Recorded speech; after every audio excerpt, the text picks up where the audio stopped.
kasih untuk hadirat-Mu bagi kami. Hadirat-Mu memberikan kekuatan bagi kami.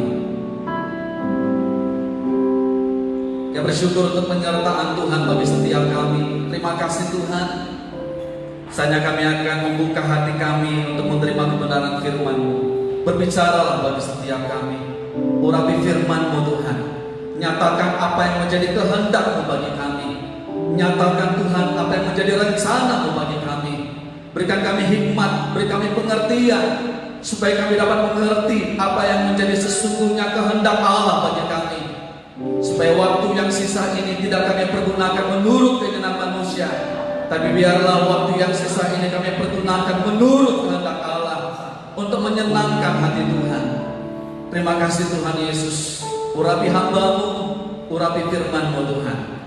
Segala pujian, kemuliaan hanya bagi Tuhan. Ini doa kami, ya bersyukur dan kami beralaskan doa ini hanya di dalam nama Tuhan Yesus Kristus. Amin. Ya puji nama Tuhan. Shalom bagi kita semuanya. Sekali lagi, dimanapun saudara berada dan menyaksikan tayangan ini, mungkin saudara di rumah saudara atau dimanapun, doa saya kiranya firman Tuhan ini boleh memberkati setiap kita. Saudara, mari kita akan melihat.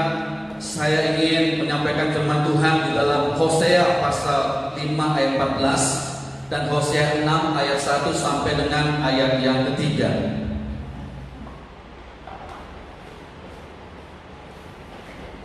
Ya, doa kami kiranya saudara tetap sehat, saudara tetap dalam kondisi yang fit, prima, tetap berada dalam perlindungan Tuhan dan penyertaan Tuhan. Saudara, mari kita lihat di dalam Hosea pasal 5 ayat 14 terlebih dahulu.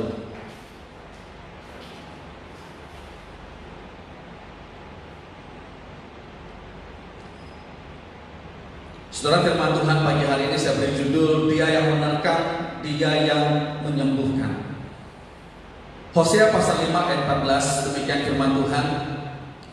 Sebab aku ini seperti singa bagi Efraim, dan seperti singa muda bagi kaum Yehuda. Aku ini akan menerkam lalu pergi.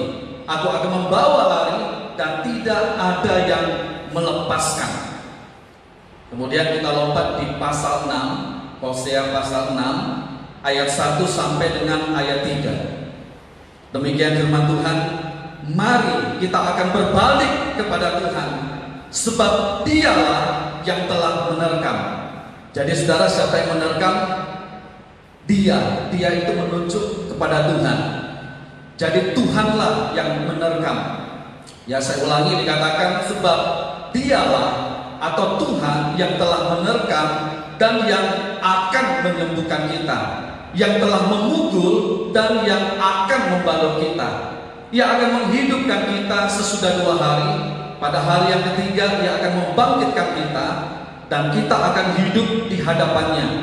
Marilah kita mengenal dan berusaha sungguh-sungguh mengenal Tuhan. Ia pasti muncul seperti fajar. Ia akan datang kepada kita seperti hujan pada akhir musim yang mengairi bumi. Ya, puji nama Tuhan. Saudara, saya meyakini bahwa tidak ada yang kebetulan yang terjadi dalam setiap kehidupan kita. Ada rencana Tuhan, saudara, di balik daripada segala sesuatu yang terjadi dan yang kita alami dalam hidup kita. Saudara, ketika saudara mengalami berkat Tuhan, ketika saudara mengalami kebaikan Tuhan, saudara ketahuilah bahwa ada maksud Tuhan di balik daripada setiap kebaikan dan berkat Tuhan yang kita alami, yang kita terima dalam hidup kita. Sebab saudara, kalau Tuhan memberkati, itu bukan tanpa maksud.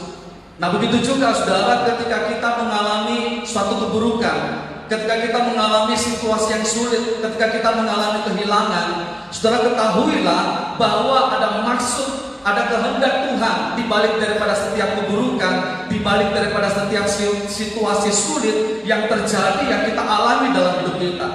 Nah, saudara, ketika kita memahami, kita mengerti akan hal ini, maka tidaklah sulit Bapak Ibu Saudara untuk kita dapat tetap bersyukur kepada Tuhan.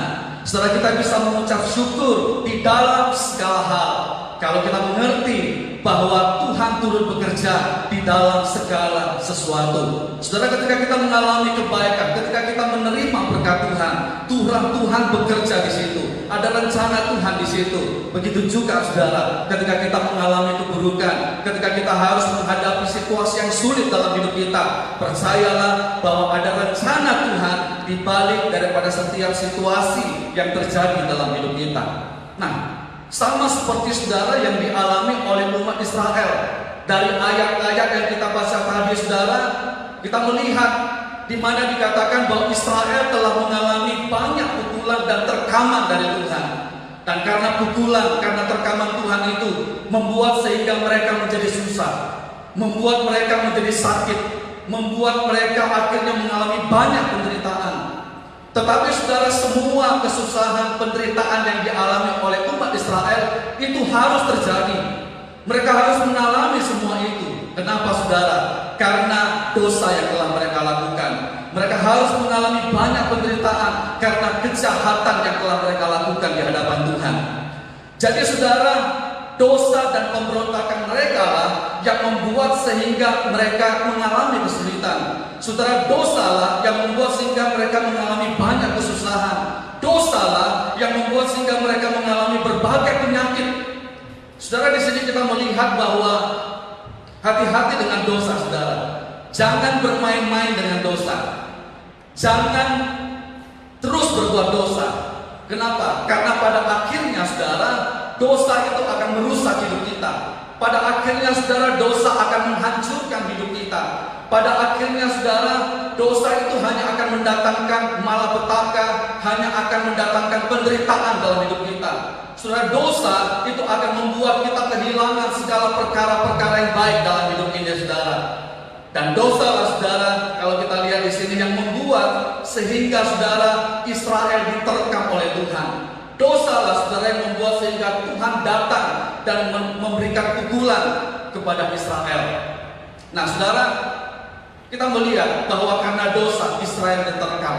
Nah, pertanyaannya, saudara, apa tujuan Tuhan menerkam Israel? Apa tujuan Tuhan, saudara, mendatangkan pukulan terhadap Israel? Apakah supaya mereka binasa? Saudara, tidak. Apakah supaya mereka hancur? Tidak. Saudara, itu bukan tujuan Tuhan. Itu bukan hati Tuhan. Tapi tujuan Tuhan menerkam umatnya. Tujuan Tuhan mendatangkan pukulan terhadap umatnya, yaitu supaya mereka berbalik kepada Tuhan. Saudara, itulah yang Dia inginkan dari umatnya. Jadi dengarkan ini baik, saudara yang dikasihi Tuhan. Saya mau katakan bahwa Tuhan itu tidak segan-segan untuk menerkam. Tuhan itu tidak segan-segan untuk mendatangkan, memberikan pukulan. Sekalipun mereka harus terluka, sekalipun mereka, saudara, harus sampai berdarah-darah, asalkan mereka bertobat, asalkan umatnya bertobat. Saudara, lebih baik diterkam tapi bertobat. Lebih baik saudara dipukul tetapi insaf, daripada dibiarkan terus, saudara, tetapi akhirnya binasa. Saudara, kita perlu mengerti bahwa apa yang Tuhan lakukan terhadap umatnya, saudara, itu merupakan suatu didikan yang Tuhan berikan kepada umatnya. Saudara, apa yang Tuhan lakukan lewat pukulan, lewat terkaman, saudara, itu merupakan sesuatu yang sama seperti dilakukan oleh ayah, oleh seorang bapak terhadap anaknya di dalam mendidik. Saudara, kalau kita bicara soal didikan, saudara, ada dua cara mendidik. Yang pertama, saudara, mendidik lewat teguran. Didikan itu datang lewat nasihat, lewat kata-kata. Tapi saudara, kalau cara yang pertama ini tidak membuat anak itu bertobat, tidak membuat anak itu taat, tidak membuat anak itu berubah, maka saudara, Tuhan akan datang dengan cara yang kedua, yaitu Tuhan akan datang dengan hajaran, Tuhan akan datang dengan pukulan.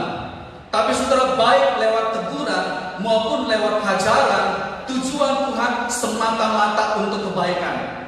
Jadi tidak ada maksud kecelakaan atau rancangan kecelakaan yang Tuhan rancangkan atas umatnya. Tetapi saudara, kalau Tuhan menegur, kalau Tuhan masih menasihati kita, kalau Tuhan menghajar kita, memukul kita, saudara, itu tanda kasih Tuhan kepada kita. Sebab firman Tuhan berkata bahwa kalau ada orang yang diakui Tuhan sebagai anak, maka anak itu akan ditegur, anak yang dikasih itu akan dinasihati, anak yang dikasih itu akan dihajar oleh bapaknya, saudara. Nah, itulah yang Tuhan lakukan terhadap umatnya. Tapi sayang, pada waktu Tuhan datang dengan teguran, pada waktu Tuhan datang dengan hajaran, setelah diterkam, setelah dipukul, saudara, bukannya Israel sadar, bukannya Israel bertobat, ya, tetapi mereka terus membelakangi Tuhan, mereka terus mengeraskan hati mereka. Itulah yang terjadi, saudara. Dan kita bisa lihat itu dalam Hosea pasal 5 ayat 13. Hosea pasal 5 ayat 13. Demikian firman Tuhan katakan, ketika Efraim melihat penyakitnya dan Yehuda melihat bisulnya, maka pergilah Efraim ke Asyur dan mengutus orang kepada Raja Agung, tetapi ia pun tidak dapat menyembuhkan kamu dan tidak dapat melenyapkan bisul itu daripadamu. Nah, saudara, di sini kita melihat setelah Israel diterkam oleh Tuhan, setelah Israel dipukul oleh Tuhan, firman Tuhan katakan bahwa mereka cuma melihat penyakit mereka, mereka cuma melihat bisul mereka, mereka cuma melihat masalah mereka, tapi mereka tidak melihat penyebab dari kesusahan mereka.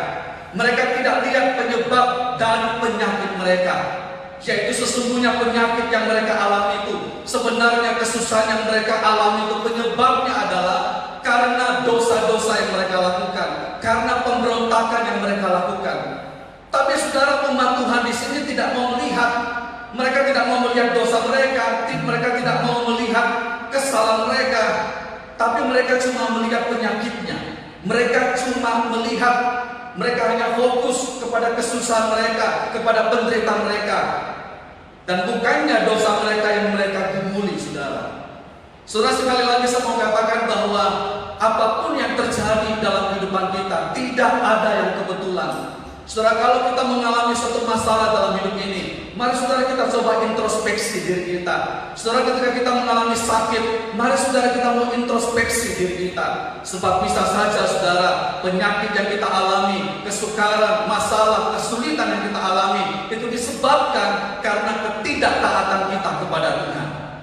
Dan yang lebih parah lagi, Bapak Ibu Saudara sekalian, yang dilakukan oleh umat Tuhan, yang dilakukan oleh Israel setelah mereka diterkam oleh Tuhan, sekalipun mereka sudah mengalami banyak pukulan, sekalipun mereka sudah banyak menderita, tapi parahnya, saudara, mereka, hal itu bukannya membuat mereka datang kepada Tuhan, hal itu bukannya membuat mereka berbalik kepada Tuhan. Justru yang mereka lakukan yaitu mereka malah pergi ke Raja Asyur. Saudara, di tengah-tengah banyaknya penderitaan, kesukaran, masalah yang mereka alami, saudara, masalah dan penderitaan yang mereka alami itu bukannya membuat mereka datang kepada Tuhan, berseru kepada Tuhan, mohon pengampunan Tuhan, mohon pertolongan Tuhan. Mereka bukannya lari kepada Tuhan, tapi mereka justru lari ke Raja Asyur. Mereka datang kepada Raja Asyur, saudara. Nah, apa yang terjadi, saudara? Ketika mereka pergi ke Raja Asyur, apakah mereka ditolong oleh Raja Asyur? Apakah setelah mereka datang, mereka pergi ke Raja Asyur, lantas kemudian Raja Asyur bisa menyelesaikan masalah mereka? Saudara, sama sekali tidak. Kalau kita lihat sekali lagi di dalam bagian B, Hosea pasal 5 ayat 13, dikatakan begini, saudara. Ketika Efraim melihat penyakitnya dan Yehuda melihat bisulnya, maka pergilah Efraim ke Asyur. Jadi bukannya mereka datang kepada Tuhan, mereka bukannya lari kepada Tuhan dan mengandalkan Tuhan, tetapi di sini kita melihat mereka justru lari kepada manusia. Mereka mengandalkan manusia, saudara. Mereka lari kepada Raja Asyur. Dan apa yang firman Tuhan katakan ketika mereka datang kepada Raja Asyur? Firman Tuhan bilang begini, saudara, dan mengutus orang kepada Raja Agung, tetapi ia itu menunjuk kepada Raja Asyur, tetapi Raja Asyur tidak dapat menyembuhkan kamu dan tidak dapat melenyapkan bisul itu atau penyakit itu daripadamu. Kita melihat di sini, saudara, bahwa ketika mereka datang kepada manusia, ketika mereka mengandalkan kekuatan manusia, datang kepada Raja Asyur, yang terjadi, saudara, bukannya masalah mereka bertambah baik, tetapi saudara, masalah mereka, saudara, justru makin bertambah buruk. kondisi mereka menjadi tidak menentu. Kesusahan mereka saudara semakin besar. Yang luka mereka semakin lebar. Penyakit mereka saudara semakin parah saudara. Inilah kondisi saudara yang terjadi dan dialami oleh umat Tuhan. Itu sebabnya saudara tidak salah kalau Alkitab berkata, jangan mengandalkan manusia. Terkutuklah orang yang mengandalkan kekuatan manusia, tetapi diberkatilah orang yang mengandalkan Tuhan. Saudara, dalam situasi, kondisi yang kita hadapi hari-hari ini saudara, mari kita mau belajar untuk berpaut kepada Tuhan. Mari saudara kita mau datang kepada Tuhan dan berharap mengandalkan hanya kepada Tuhan semata-mata. Amin. Sebab ini dengar baik, hanya Tuhan yang sanggup untuk menolong kita. Mengapa kita harus lari kepada Tuhan? Mengapa kita harus datang kepada Tuhan? Karena saya meyakini saudara bahwa hanya Tuhan yang bisa menolong. Hanya Tuhan saudara yang sanggup untuk melepaskan. Hanya Tuhan yang sanggup untuk menyembuhkan. Seharusnya Israel umat Tuhan pada waktu itu ketika mereka mengalami begitu banyak penderitaan, seharusnya yang dilakukan oleh Israel, seharusnya yang dilakukan oleh umat Tuhan, yaitu mereka harusnya datang kepada Tuhan. Karena sumber pertolongan, sumber kelepasan, sumber mujizat, sumber kesembuhan itu datangnya daripada Tuhan. Tapi hal itu tidak dilakukan oleh umat Tuhan. Mereka tetap mengeraskan hati mereka dan mereka tidak mau berbalik kepada Tuhan. Tuhan menerkam mereka. Tuhan memukul mereka saudara. Nah pertanyaannya, sampai berapa lama Tuhan menerkam umatnya? Sampai berapa lama saudara Tuhan memukul umatnya?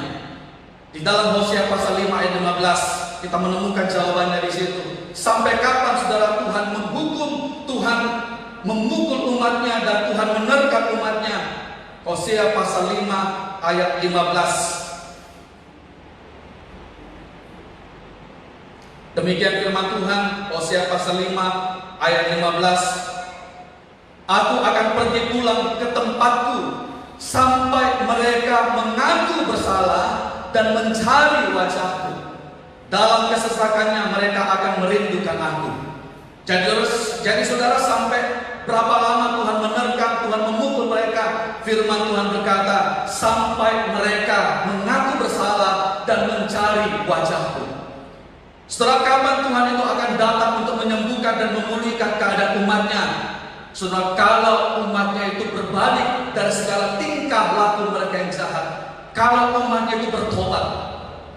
Saudara, ketika umat Tuhan itu mau merendahkan diri, mengakui dosa-dosa mereka, menyesali dosa-dosa mereka, mohon anugerah Tuhan, memohon pengampunan daripada Tuhan, maka disitulah saudara, itulah saat di mana Tuhan akan datang untuk menyembuhkan, untuk memulihkan keadaan umatnya. Kita lihat dalam Hosea 14 ayat yang ketiga. Hosea 14 ayat 3. Hosea 14 ayat 3, demikian firman Tuhan, dikatakan begini Bapak Ibu Saudara, bawalah sertamu kata-kata penyesalan dan bertobatlah kepada Tuhan. Katakanlah kepadanya, ampunilah segala kesalahan sehingga kami mendapat yang baik, maka kami akan mempersembahkan pengakuan kami. Puji Tuhan. Saudara, di sini kita melihat bagaimana umat Tuhan, bagaimana mereka saudara saat itu di dalam Hosea pasal 14 ayat yang ketiga ini kita melihat bagaimana mereka merendahkan diri, mereka mengakui kesalahan mereka, mereka menyesali dosa-dosa mereka, dan mereka mohon pengampunan daripada Tuhan. Dan ketika mereka mohon pengampunan, mereka bertobat, mereka menyesali dosa-dosa mereka, disitulah Tuhan bangkit, Tuhan bertindak untuk menyembuhkan mereka. Saudara, ini pesan Tuhan yang saya ingin sampaikan kepada setiap kita pagi hari ini lewat ibadah online ini.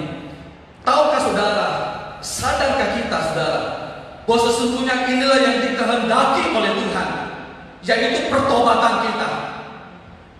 Saudara, ketahuilah saya mau katakan dalam nama Tuhan, bahwa inilah yang dikehendaki oleh Tuhan. Di balik daripada mewabahnya saudara virus corona COVID-19 ini, ada kehendak Tuhan. Di balik daripada mewabahnya COVID-19, apa kehendak Tuhan? Kehendak Tuhan cuma satu, yaitu pertobatan. pertobatan bangsa-bangsa. Kehendak Tuhan cuma satu, yaitu supaya kita bertobat, meninggalkan jalan-jalan kita yang jahat. Dan Bapak Ibu Saudara dikasih Tuhan, saya mau katakan bahwa inilah waktunya saudara, di mana kita harus berbalik kepada Tuhan.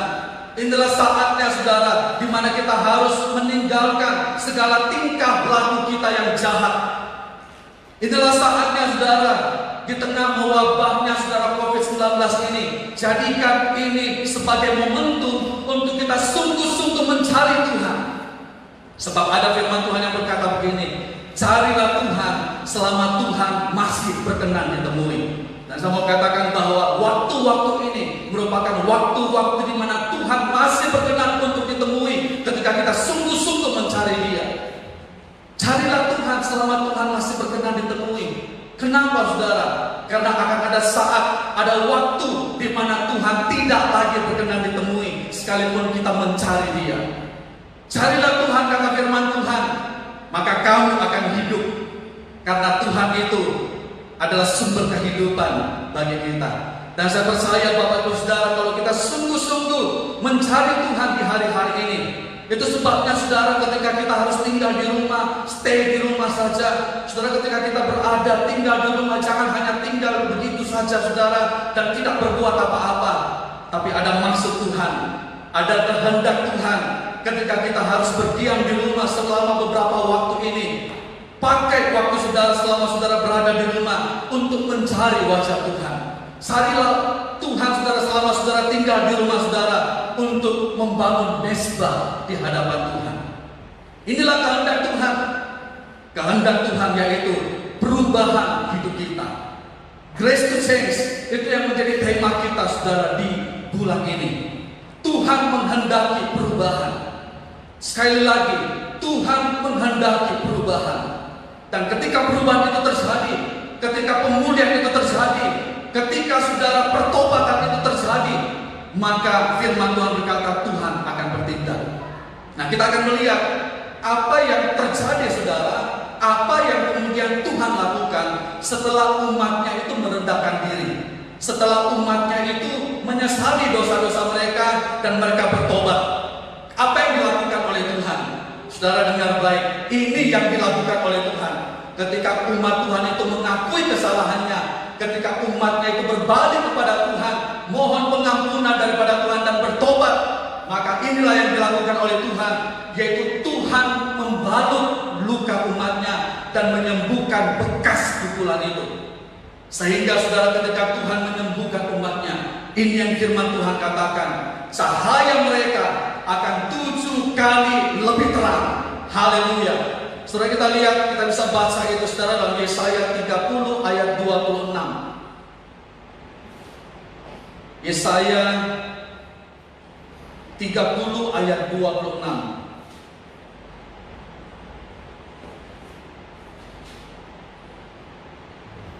Yesaya 30 ayat 26.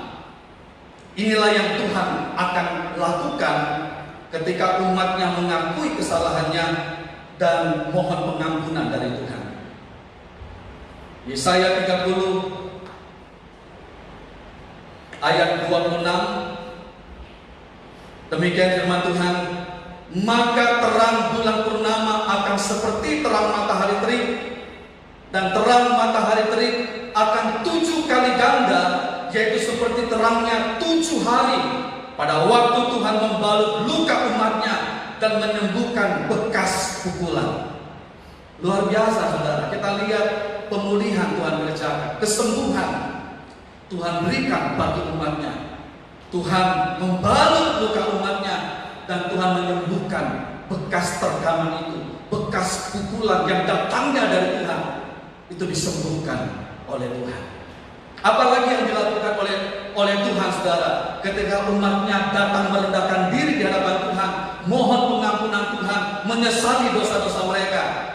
Ayat terakhir kita lihat dalam Hosea 14. Kita kembali di dalam kitab Hosea pasal 14 ayat 5 sampai dengan ayat 10. Inilah yang Tuhan akan kerjakan. Hosea 14 ayat 5, sampai ayat 10. Demikian firman Tuhan. Aku akan memulihkan mereka dari penyelewengan. Aku Tuhan akan mengasihi mereka dengan sukarela, sebab murkaku telah surut daripada mereka.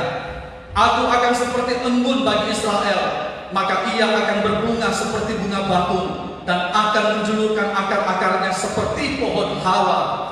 Ranting-rantingnya akan merambak, semaraknya akan seperti pohon zaitun, dan berbau harum seperti yang di Libanon. Mereka akan kembali dan diam di dalam naunganku, dan tumbuh seperti gandum. Mereka akan berkembang seperti pohon anggur yang termasyur seperti anggur Libanon. Efraim, apakah lagi sangkut pautmu dengan berhala-berhala? Akulah yang menjawab dan memperhatikan engkau.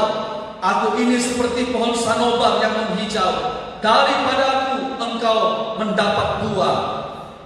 Perhatikan ayat 10. Siapa yang bijaksana, biarlah ia memahami semuanya ini. Siapa yang paham, biarlah ia mengetahuinya. Sebab jalan-jalan Tuhan adalah lurus, dan orang benar menempuhnya, tetapi pemberontak tergelincir di situ. Luar biasa saudara, kita melihat apa yang Tuhan perbuat, apa yang Tuhan lakukan ketika umatnya memahami kehendak Tuhan. Itu sebabnya saya mau katakan di akhir daripada khotbah ini, mari kita belajar untuk pekat terhadap kehendak Tuhan. Karena saudara memahami kehendak Tuhan atau mengerti kehendak Tuhan itu jauh lebih penting saudara daripada segala persoalan, daripada segala kesukaran yang terjadi. Memahami kehendak Tuhan, mengerti kehendak Tuhan itu jauh lebih penting daripada kita terus fokus dan hanya melihat kepada masalah-masalah, kepada persoalan, kepada situasi yang terjadi hari-hari ini. Kehendak Tuhan sekali lagi cuma satu, yaitu supaya kita datang berbalik kepada Tuhan. Dan ketika kita berbalik kepada Tuhan, kemuliaan Tuhan akan dinyatakan. Ketika bangsa-bangsa merendahkan diri, memohon pengampunan daripada Tuhan, maka bumi penuh dengan kemuliaan Tuhan. Saya percaya saudara bahwa pemulihan segera terjadi. Saya percaya bahwa kesembuhan segera terjadi. Dan saya percaya ketika bangsa-bangsa, ketika bangsa Indonesia, ketika masyarakat Papua, ketika umat Tuhan menyadari, mengakui dosa-dosa mereka, mohon pengampunan Tuhan, maka kuasa Tuhan dan kemuliaan Tuhan akan dinyatakan. Amin. Firman Tuhan, Tuhan memberkati setiap kita. Mari kita